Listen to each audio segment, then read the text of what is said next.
Mesdames et messieurs, frères et sœurs, bienvenue à cette autre émission, Les Missionnaires. Nous sommes très heureux de vous recevoir encore pour encore vous raconter une histoire.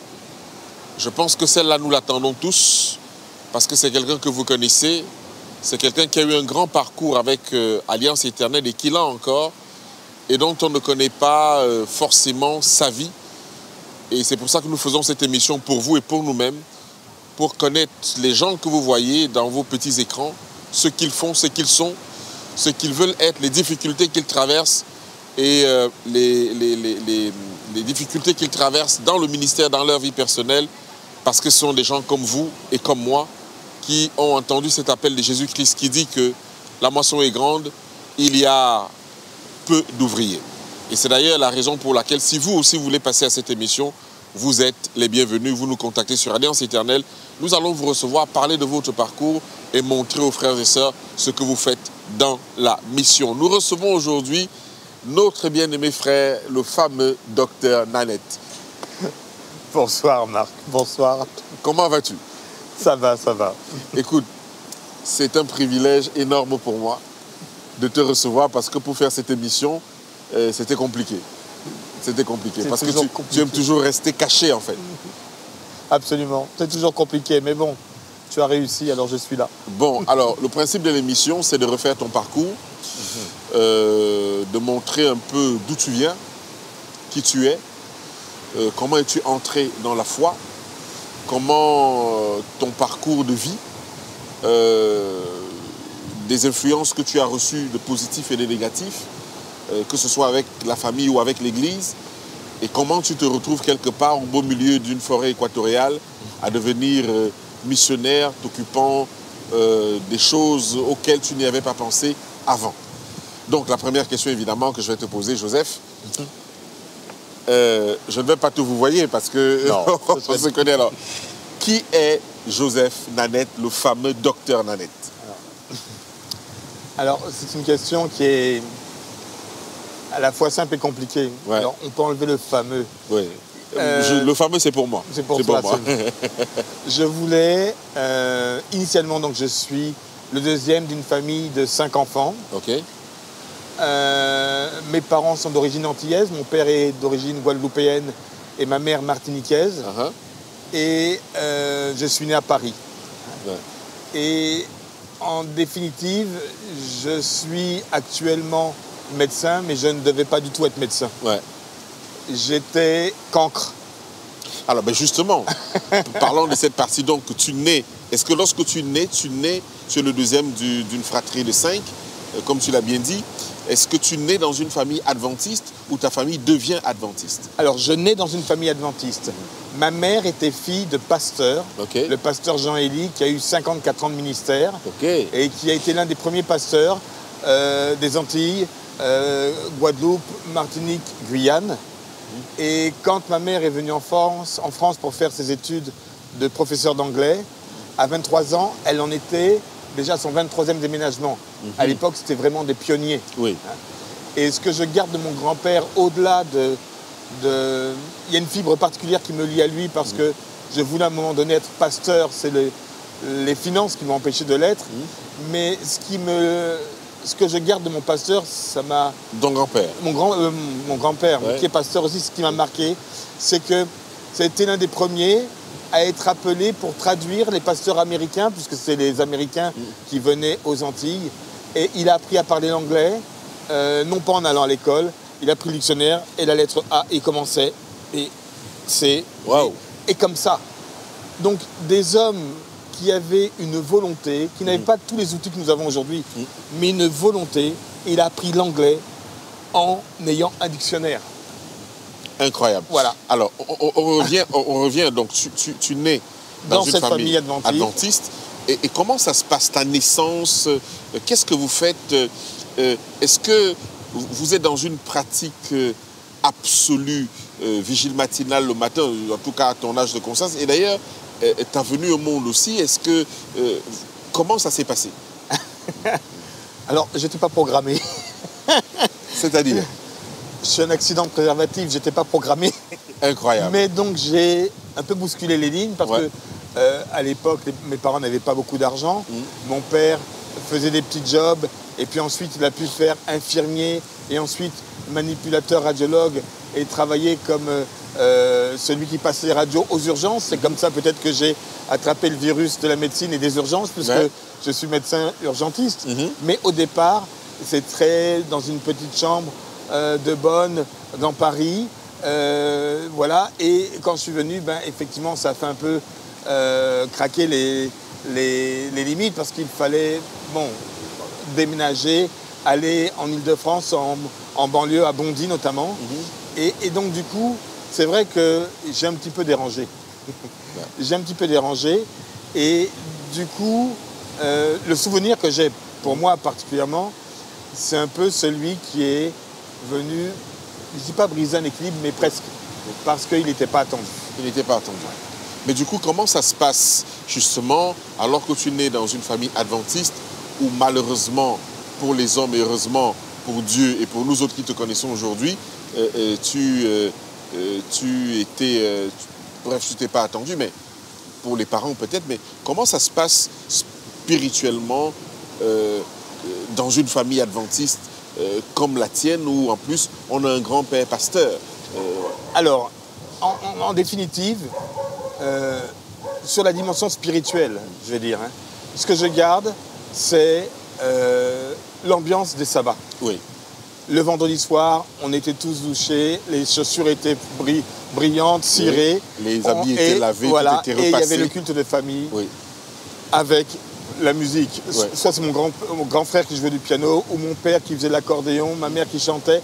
Donc on a connu cette atmosphère-là.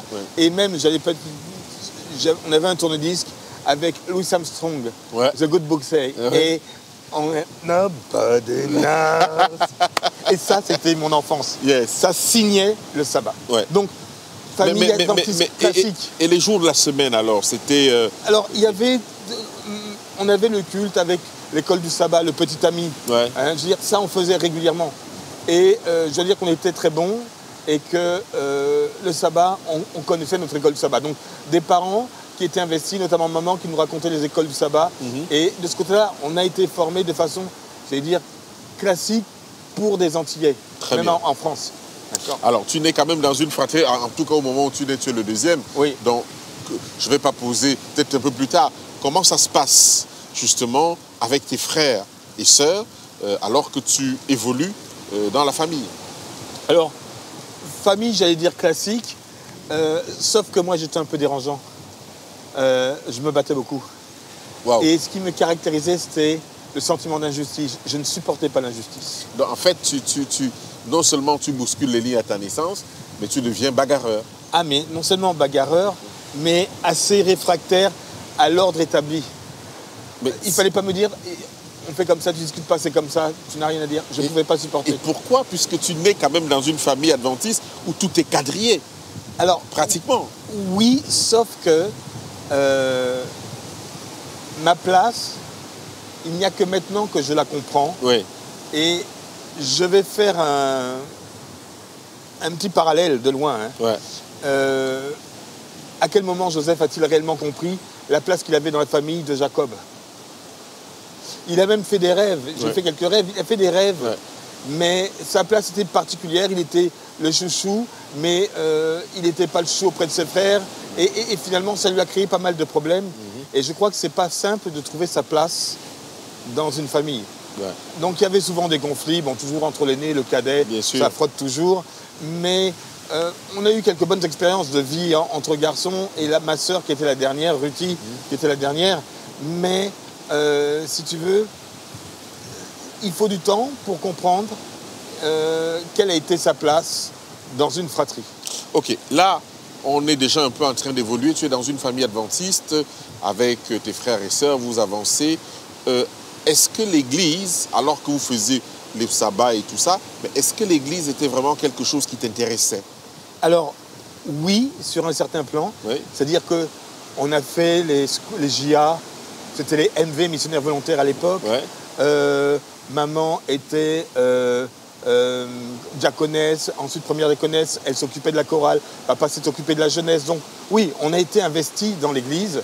Et moi-même, dès l'âge de 15 ans, j'étais chef JA, je m'occupais de la jeunesse. Donc, de ce côté-là, on a eu un rapport avec l'Église assez étroit. Oui. Et tous les sabbats, on faisait combien de kilomètres en voiture pour aller, et on était à l'heure à l'église. Non, de ce côté-là, on était une famille investie à l'église.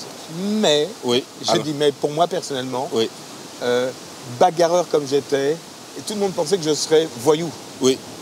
Voyou parce que rebelle, on n'arrivait pas à me cerner, rester là, assis, il fallait que je bouge, Voilà, j'arrivais pas à rester tranquille en place comme tout le monde.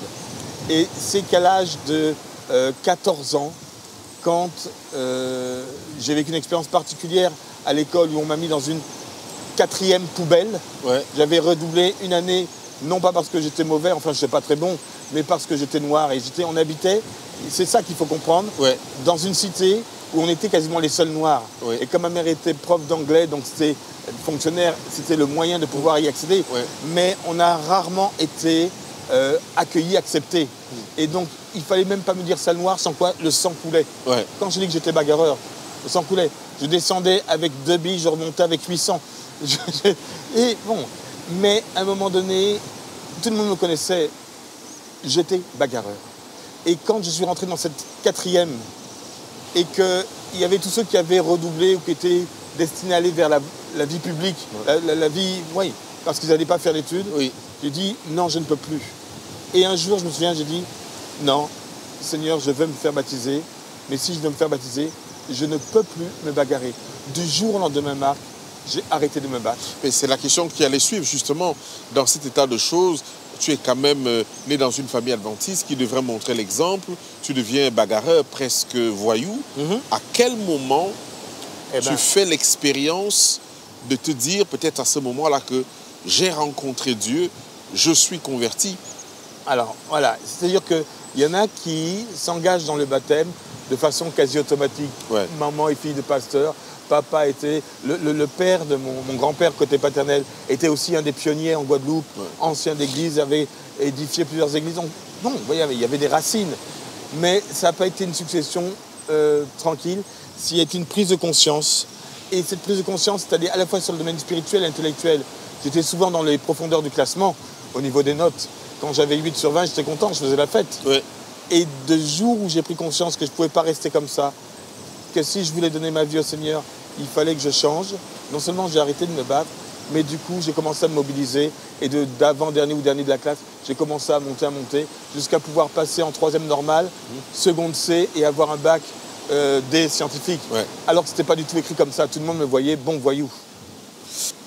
En dehors, justement, des études, le bac, l'université, en fait, comment ça s'est passé, en fait? Alors, en fait, ce qui m'a peut-être sauvé, protégé, c'est le fait qu'en dehors des études et de l'église, qui me prenait beaucoup de temps, puisqu'à déjà l'âge de 15 ans, je m'occupais de la jeunesse, j'avais pas beaucoup de temps. Là où les collègues, les copains commençaient à sortir avec les filles, commençaient à boire un peu d'alcool, des choses comme ça, moi, j'étais pris tous les week-ends avec l'église et la semaine avec les études. Et il y a quand même quelque chose qu'il faut dire, c'est qu'il y a le sport. Le sport m'a finalement aussi protégé, mais surtout m'a donné une belle leçon spirituelle. Parce qu'à un moment donné, j'étais bon en saut en hauteur. Mais je ne faisais pas de sport en club, c'était uniquement les 2 heures à l'école. Et donc, ce n'était pas grand-chose, 2 heures par semaine. Mais on faisait les sélections pour les championnats locaux, ensuite académiques, interacadémiques, puis les France. Et j'avais été sélectionné pour le championnat de France en hauteur. J'étais avant les championnats de France 2e sur le papier. Mais en même temps, comme j'attendais toujours pour faire le saut en hauteur que les autres arrivent à mon niveau, donc on m'avait dit que je pouvais faire autre chose, j'avais choisi le triple saut. Personne ne connaissait, moi-même non plus. Et avant les championnats de France, j'étais quasiment l'avant-dernier ou le dernier qualifié pour les championnats de France. Mais tous les espoirs portaient sur le saut en hauteur. Or, ce qui s'est passé, c'est que j'avais dit à mon entraîneur, vous savez, je ne fais pas de compétition le samedi. Mais les compétitions de championnat de France, c'est vendredi, samedi et dimanche. Il m'a dit, oui, t'inquiète pas, ce sera... j'ai pas encore de programme, mais t'inquiète pas. Et il savait très bien que ça allait se faire le samedi. Et moi, je venais d'être baptisé il y avait quelques mois auparavant. Et donc, du coup, je suis là, je dis ok, je pars en voiture avec lui. Et c'est la première fois que j'ai quitté la maison pour être tout seul dans un milieu où tu allais plus d'une centaine de jeunes en liberté sauvage, si je puis dire, dans des hôtels pour les championnats de France. Autrement dit, ça allait dans tous les sens, les gars sortaient avec les filles, le grand désordre. Et moi, j'arrive là-bas et j'apprends que le saut en hauteur, c'est le samedi après-midi à 14h. Mais que le triple saut, comme c'était les indoors, donc l'hiver, c'était à Vichy, les championnats de France, les triple sauts est à 19h le soir. Alors je dis que je ne pourrais pas faire le saut en hauteur. Et là, violente altercation. Oui, tu te rends pas compte, je t'ai entraîné, je t'ai amené jusqu'au championnat de France. Si tu ne fais pas les championnats de France en saut en hauteur, eh ben, tu te retournes, tu te débrouilles tout seul pour rentrer chez toi. 15 ans, hein. Ouais. Et là, je me souviens que le samedi matin, 9h, il avait neigé, il y avait de la neige.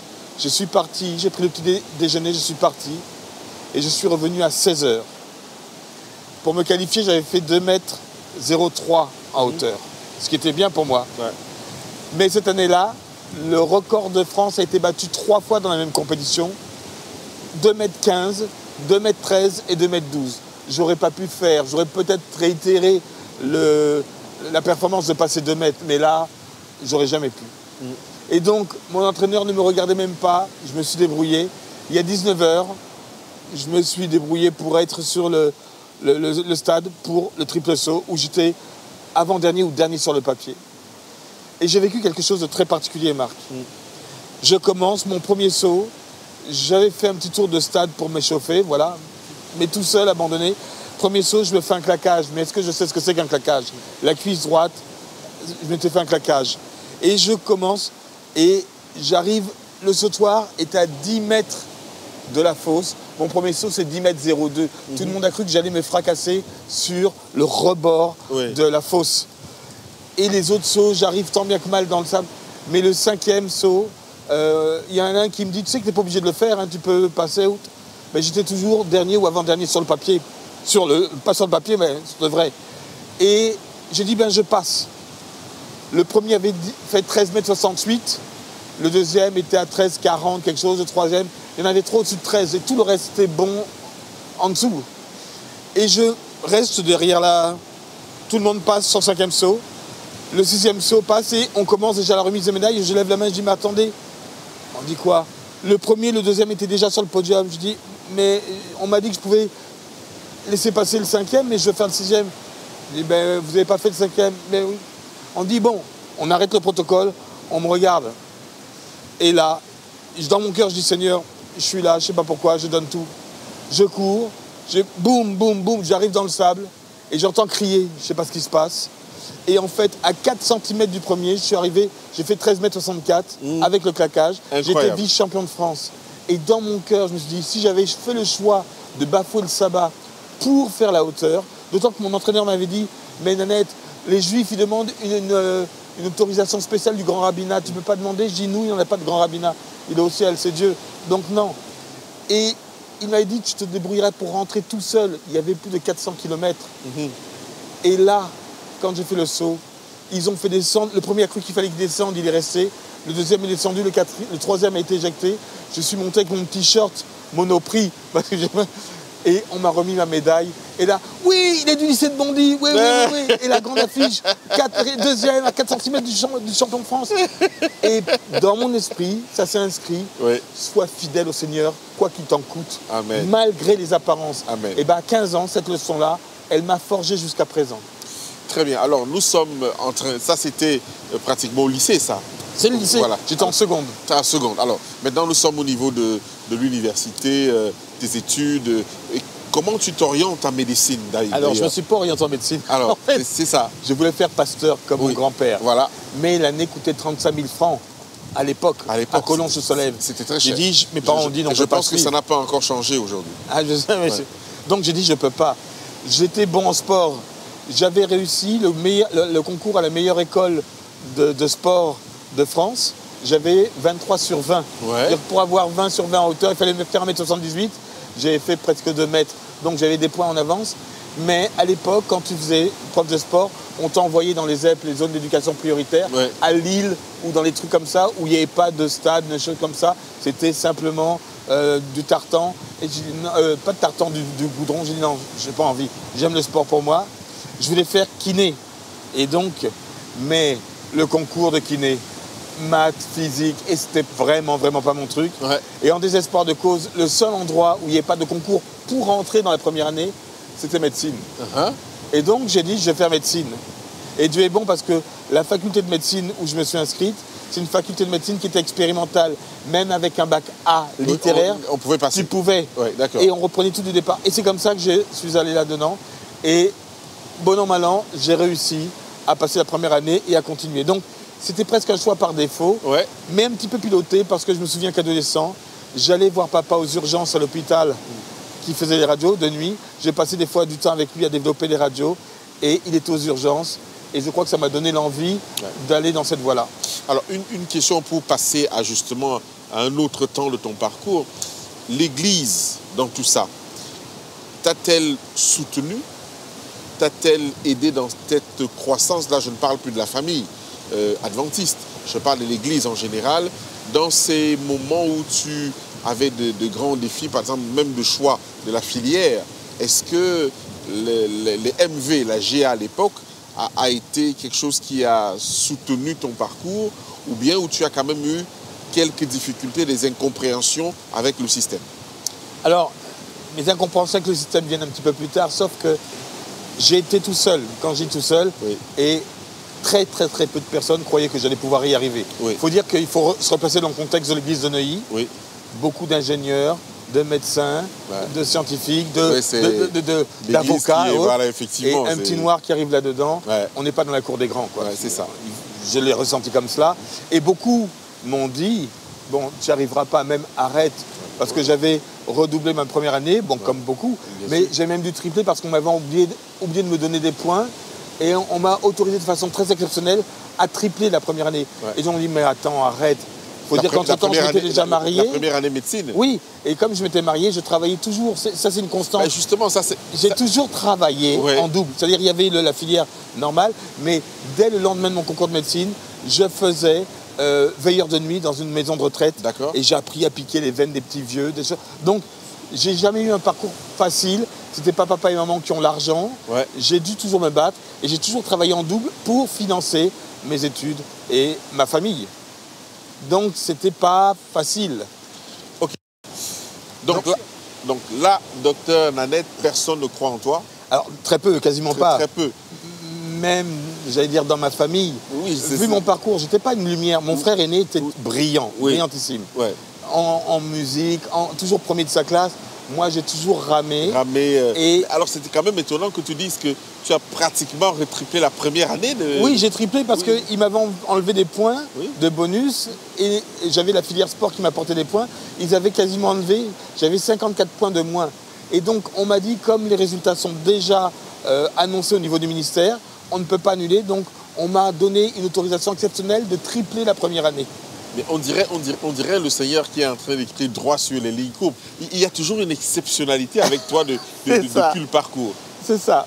Et qui plus est, non seulement donc je vais tripler, donc je vais finalement réussir et choisir médecine, mais si tu veux, avec cette contrainte d'être marié et de devoir aussi pallier au foyer, donc j'ai toujours travaillé. Donc, j'étais pas celui qui allait souvent en bibliothèque, qui allait à tous les cours. Au contraire, j'allais un peu, mais je devais travailler de nuit, à droite, à gauche. Donc, ça a été un parcours qui était souvent heurté, quoi, qui n'était pas un truc tranquille où je déroulais. Mais comment on fait ça? C'est-à-dire que comment on essaye d'allier, justement, parce que là, tu nous as dit que tu étais marié. On va en parler un peu.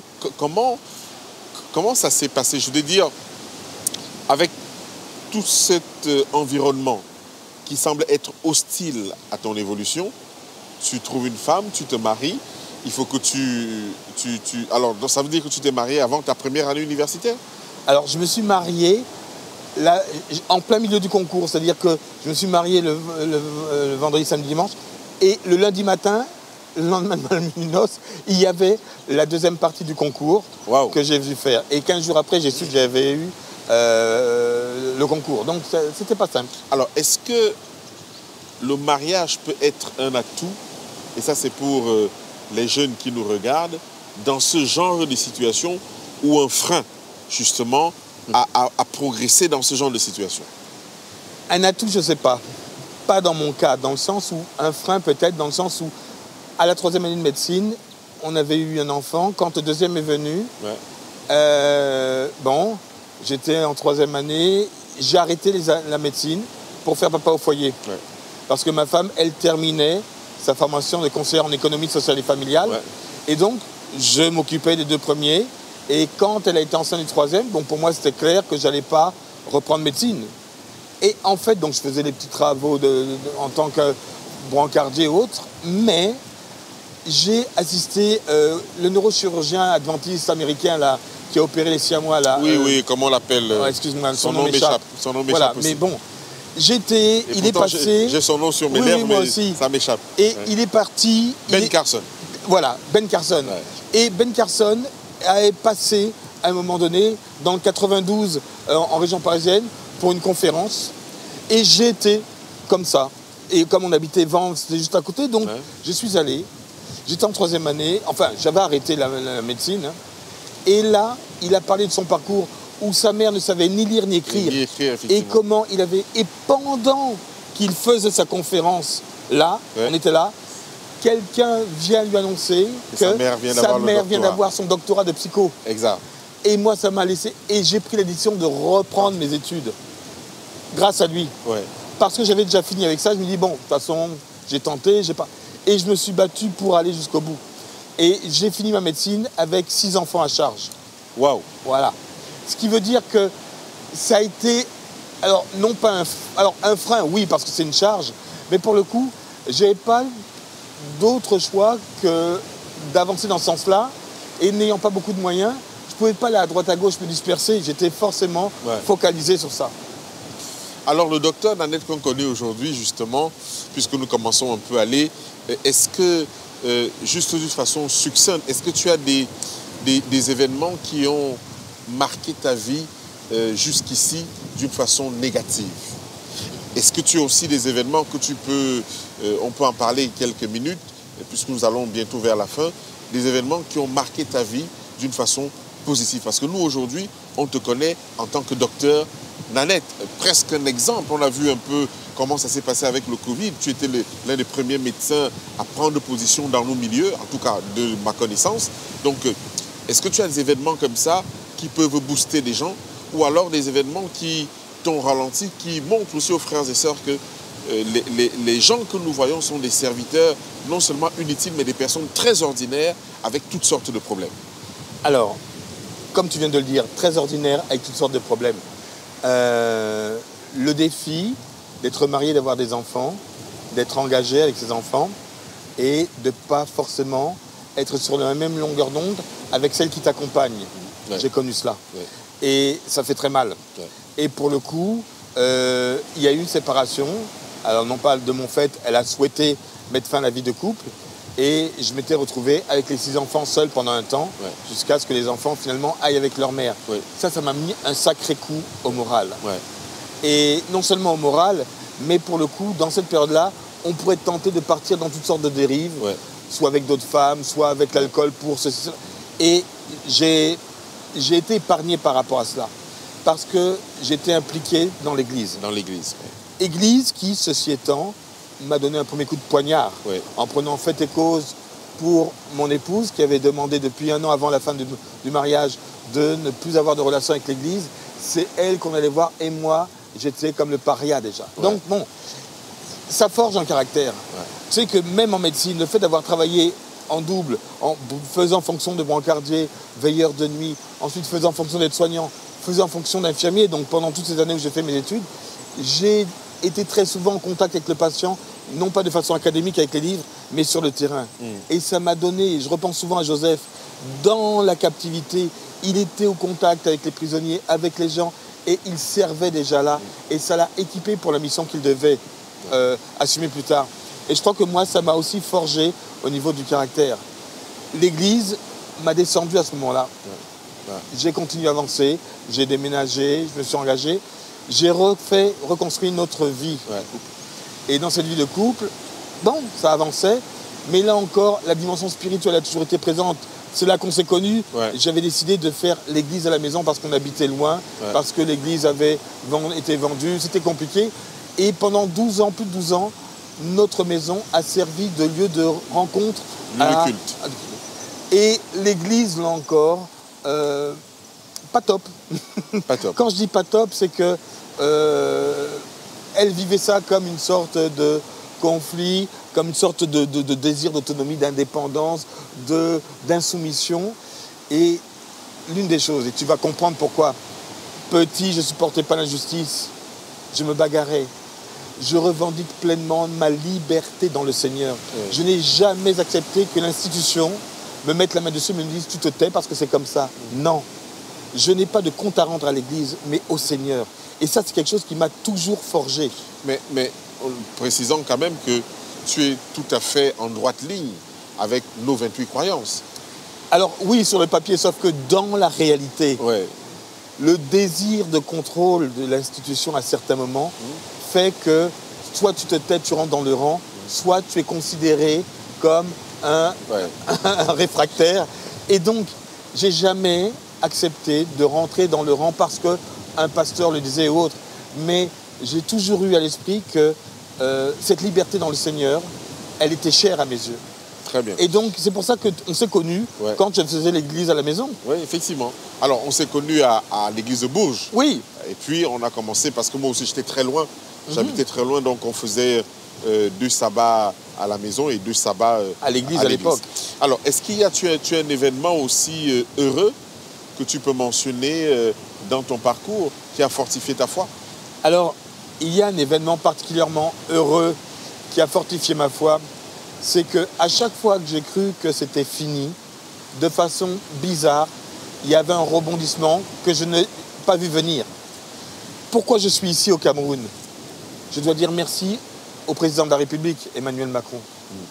Parce que le jour où il a décrété que tous ceux qui ne seraient pas vaccinés n'auraient plus le droit d'exercer, il ne savait pas ce qu'il disait, mais il m'ouvrait une voie pour partir de France et me retrouver au Cameroun. Et pourquoi je dis cela? C'est que, pour moi, s'il n'y avait pas eu cette ouverture, je serais peut-être en France, je serais resté pendant 2 ans sans travailler, j'aurais tourné en rond très probablement, et Dieu avait prévu qu'il y avait autre chose à faire.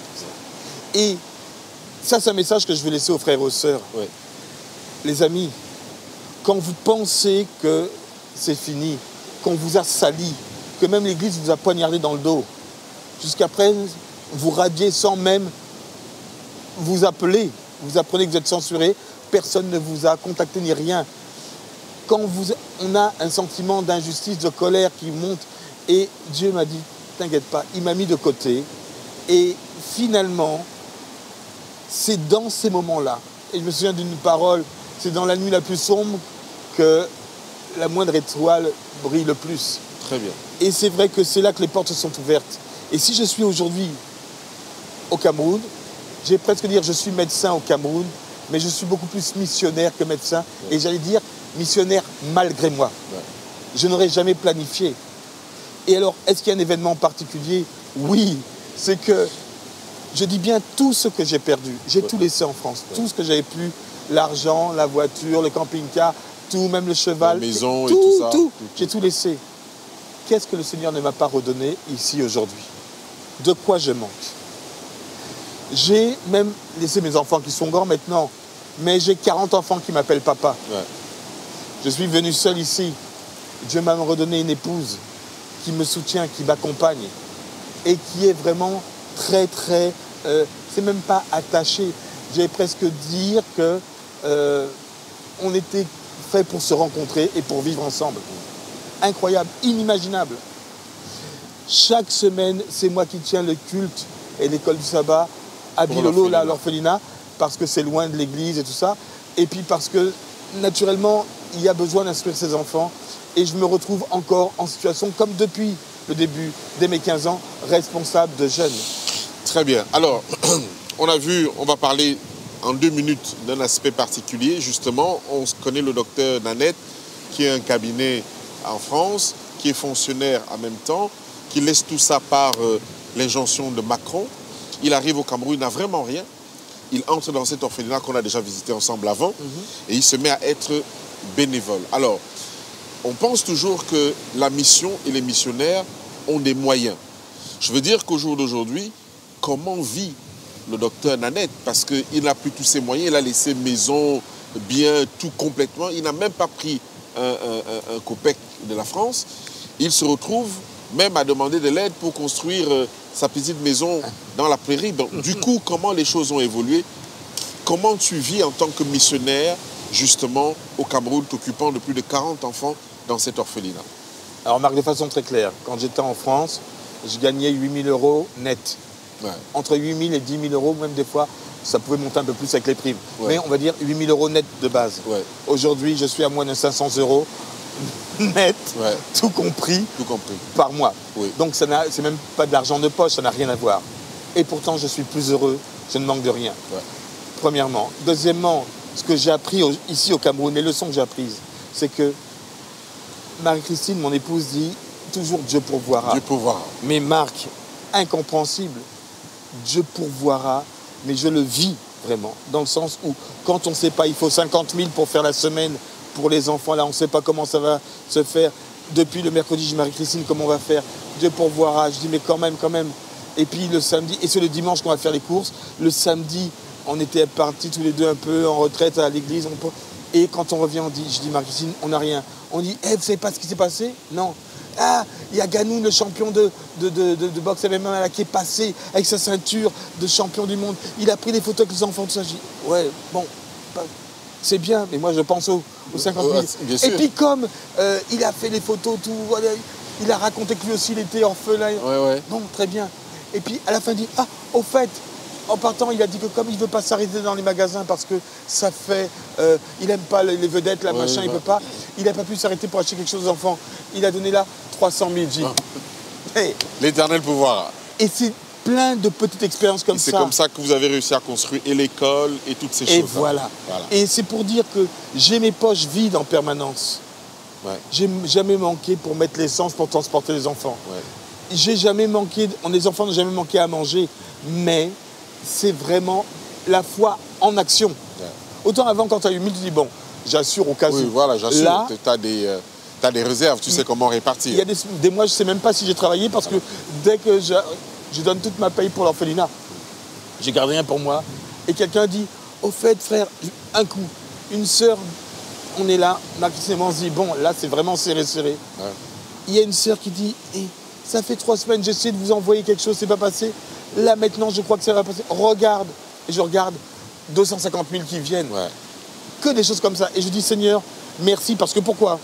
J'aurais pu douter que de venir au Cameroun, c'était vraiment la volonté de Dieu. Ouais. Que c'était moi qui avais fui. Et finalement, Dieu me donne un ministère ici. Et il me donne, sans trop me donner à la foi, mais il me donne les moyens du ministère. Petit à petit. En fonction de ce dont on a besoin. Et là, je peux dire qu'amen. Donc, c'est pas, je pars en mission, j'ai un plan tout tracé, c'est je découvre au fur et à mesure. Ouais. Alors, Joseph, je pense que nous sommes arrivés à la fin de notre émission. L'émission servait à montrer que nous sommes des personnes ordinaires et que nous vivons les mêmes situations. Tu as mentionné ton divorce, tu as mentionné des aléas de la vie, tu as mentionné comment tu as été traité. Je pense que beaucoup de jeunes personnes ou même de personnes d'un certain âge vont regarder ça et se disent, malgré tout, nous voulons faire comme le docteur Nanette. Alors Jésus a dit, la moisson est grande, il y a peu d'ouvriers. Je voudrais que tu regardes ta caméra et que tu te dises, il y a quelqu'un, un jeune homme, une jeune femme, une personne d'un certain âge qui te dit, il veut rentrer dans la mission parce que l'océan en a besoin. Alors qu'est-ce que tu peux dire à cette personne pour qu'il nous rejoigne dans l'arène et venir parce que la moisson est grande, il y a peu d'ouvriers? Alors, cette question est compliquée pour moi parce que autant je voulais faire la mission, mais de façon à l'occidentale, tu vois, tu as des moyens, tu pars, et c'est pas du tout comme ça que ça s'est passé. Je vais répondre indirectement si tu permets. À l'hôpital, là où je travaille, ici au Cameroun. J'essaye d'être proche de mes patients, proche du personnel. Celui qui est accessible et non pas qui est le médecin, qui a le stéto autour du cou, qui est au sommet de la pyramide, proche. Et alors que mon français du blanc, comme ils disent, le blanc là, parce que je parle, bon, j'ai l'accent parisien, on va dire.